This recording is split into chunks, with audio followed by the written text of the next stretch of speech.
The International Committee of the Red Cross presents Yemen, Land of Suffering, a production of the ICRC Information Service.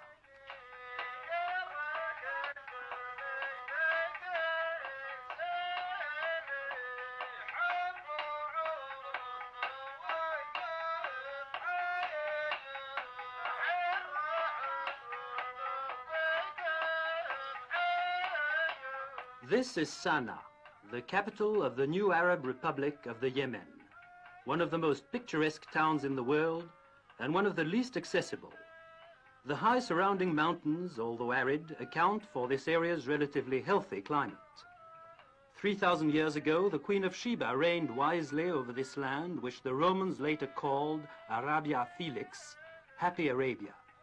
In modern times, few are the Western travelers who have been there. Behind the dried mud ramparts, some 50,000 people are crowded in their houses with white decorative framed windows. Their civilization, though it remained aloof from the rest of the world, has produced palaces and monuments of great purity of style.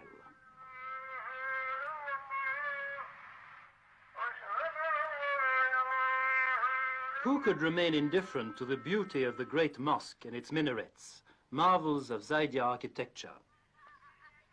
In the streets and marketplaces, there is the usual noisy bustle of Arab towns, but uppermost in everybody's mind is the war between the royalists and the republicans.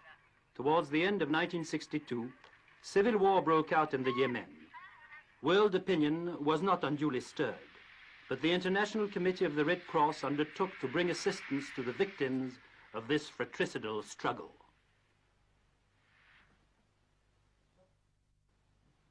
True to its tradition of neutrality and impartiality, the ICRC felt it had a duty to be present, both among the tribes which had remained loyal to the Imam el-Badr and among the Republicans and their Egyptian allies.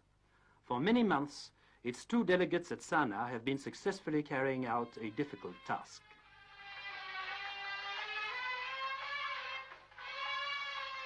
On this side of the front, however, no medical assistance from the Geneva Committee was required. The medical service of the United Arab Republic operates several hospitals for its troops and the Yemeni population. It is not the Red Cross which is in evidence here. The ambulances are marked with the sign of the Red Crescent. But although the emblem is different, the spirit is the same. Whether Republican or Royalist, in suffering, men are united in brotherhood. This hospital under canvas, a few miles from the mountainous region held by the Royalist tribes, is not far from the fighting. The atmosphere of calm is deceptive. Sheltered from the blazing sun lie men in pain, some perhaps dying. But there are also men who still follow the example set by Henri Dunant 100 years ago.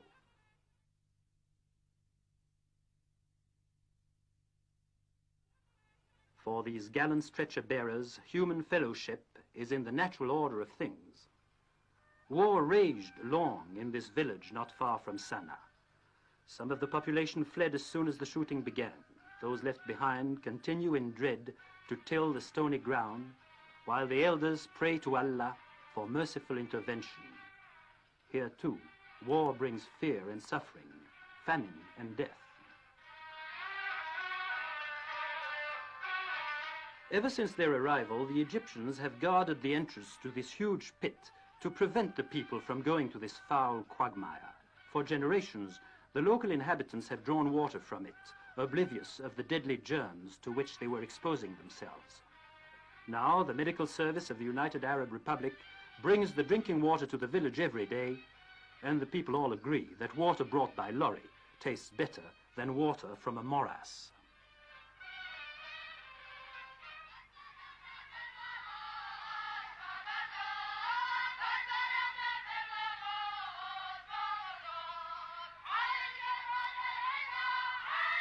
Every morning in Sana'a, these 600 war orphans go singing to the milk center.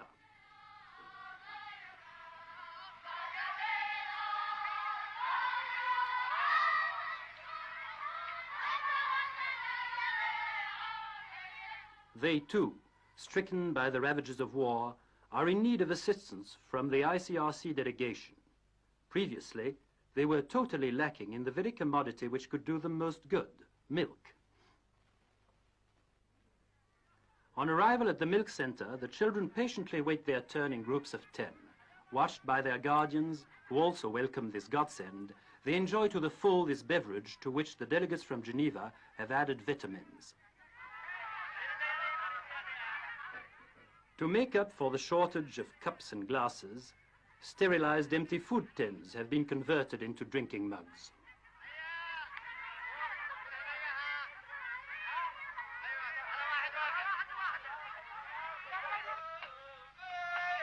Other countries, other customs. This applies to the educational system also. In the Yemen, the recalcitrant student may be tethered for a week.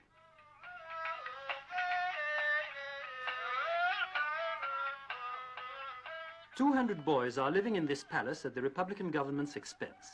They are the sons of tribal chiefs who have espoused the cause of the new regime.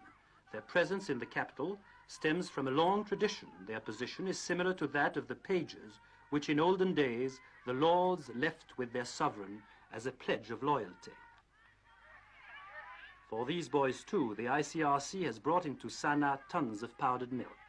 Distribution takes place every afternoon in a public square.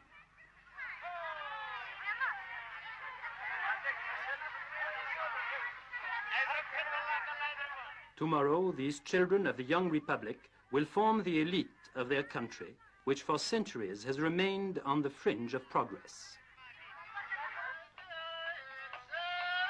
Behind these barred windows are some special internees awaiting better days. These are women of the royal family. The Red Cross delegates regularly bring them relief and news of their relatives.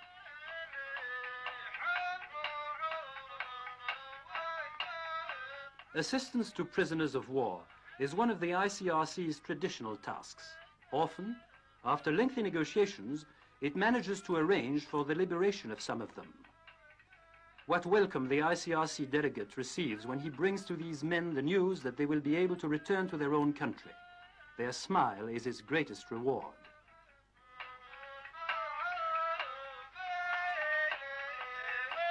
This moment of joy, they owe it to the universally respected emblem flying here high in the Sana'a sky. In the north of the Yemen, there was neither equipment nor personnel for the care of the royalist wounded. The ICRC undertook an even heavier task than in Sana'a, the setting up of a field hospital at Ukt.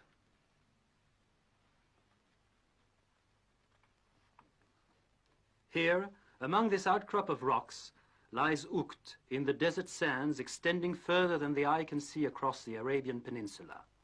A few months ago, only some Bedouin tribes and camel caravans frequented this spot. Today, there are 7 doctors and a staff of more than 20, all recruited by the Swiss Red Cross, working there without respite.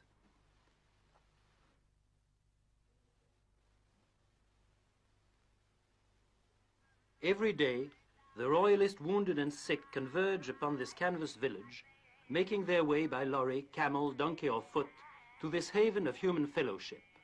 For most of them, it is the first time in their lives that they have seen a doctor. Women and children also stand beneath the burning sun, sometimes for hours, patiently waiting their turn. Often, they are accompanied by their husbands. And even when time passes slowly, they remain patient in the traditional way of the Orient. Each month, over 1,000 patients, victims of war and sickness, go into this polyclinic tent.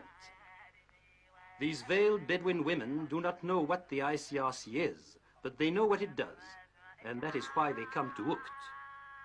Every self-respecting Yemenite carries his jumbia, a dagger richly decorated in nickel and silver.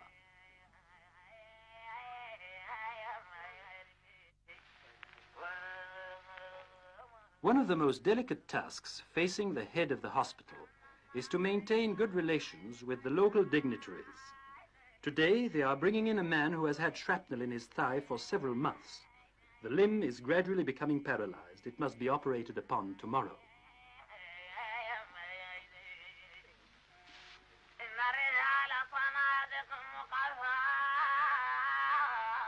Twice a day, the doctors visit the ward tents in which the most seriously injured are lying.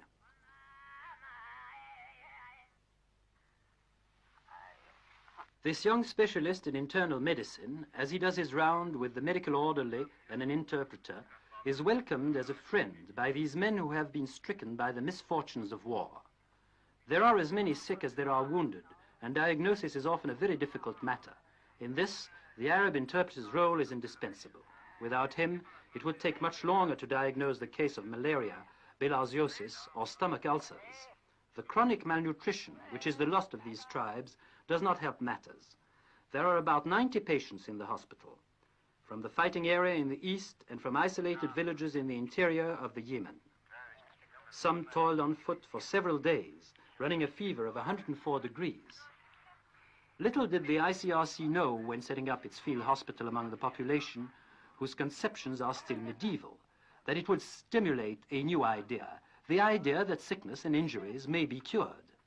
The people who formerly were resigned to suffering and death now flock in their hundreds to Ukt.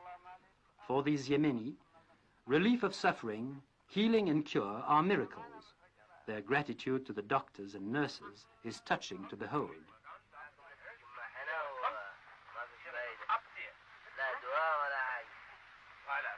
Shukran, shukran, thank you, they repeat after being tended by the man in white.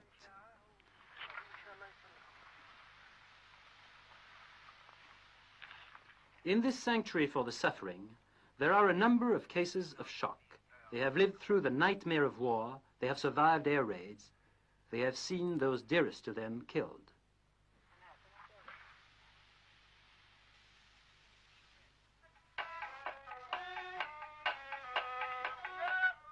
Microscopic analysis when the temperature is over 120 degrees in the shade is no easy matter, as this medical assistant has found out. But perhaps her life depends on the accuracy of her work. Hundreds of patients have been under this modern X-ray apparatus in this tent. This warrior undoubtedly finds it very extraordinary. But why should he be afraid? He has faith in his God and confidence in those who are nursing him.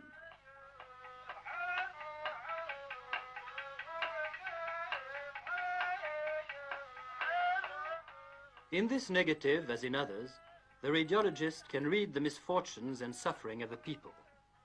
A casualty is brought in from the front this very morning. He has been seriously wounded in the stomach by shrapnel. Here in this white cabin, called the cleaner box, a marvelous example of technology in the service of medicine, the surgeons will save his life. The whole unit had to be hauled across the rough tracks of Saudi Arabia and the Yemen for 15 days. The operating theater within is only 6 foot by 9, but it is equipped with the latest devices, a sterilizing plant, running water, and air conditioning, all of which are essential for work in the desert.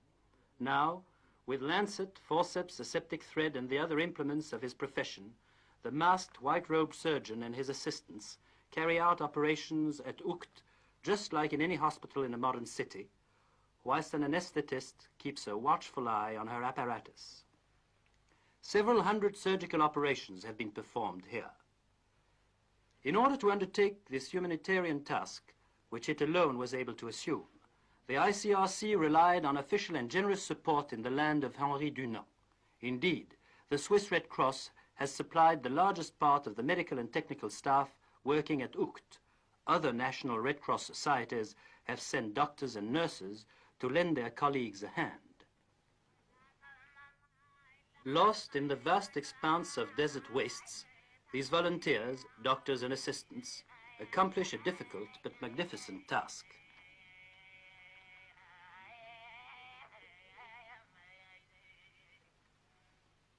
Before coming here, this nurse served the Red Cross cause in the Congo and in Nepal. She must have endless patience and dedication to inculcate the rules of modern hygiene into these outcasts of fortune. But the gleam of gratitude in these eyes is not dimmed by the flush of fever.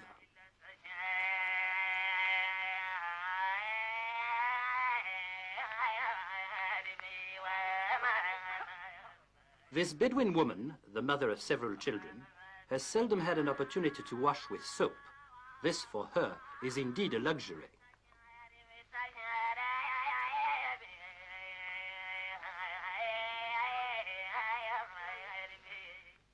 There's no keeping in bed this old stalwart who had to undergo an operation on his leg.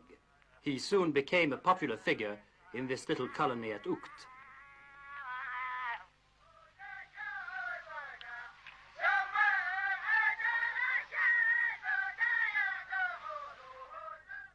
This is a big day for the hospital. A plane has arrived from Switzerland with several tons of equipment, food and medical supplies. But this is an exceptional case. For the sake of economy, most supplies come by lorry, a long haul lasting several days and not without danger. Sometimes the sandstorms are so strong that the tents are inadequate to protect stocks, which must be tucked away between the rocks and covered with large plastic sheets.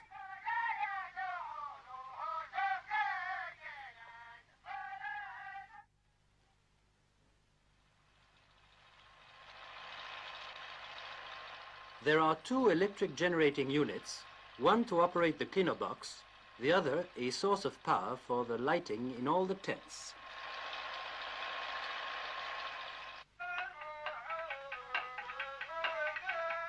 In the open-air kitchen, the cook has to rely on his two wood-burning stoves, but the food is appetizing nevertheless.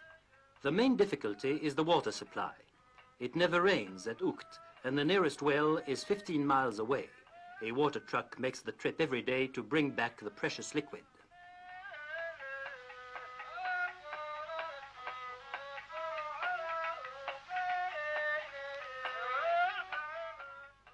The running of this hospital in the desert requires a staff of 30 people and a great deal of money.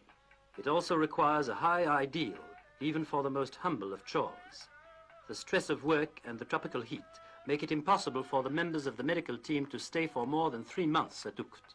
But when they leave, making way for fresh replacements, they have the satisfaction of having carried on to good effect the Red Cross struggle against suffering. Thus, day after day, in this bruised and battered country, the men and women of the ICRC are at work so that, in the words of Henri Dunant, the world shall not perish in hate.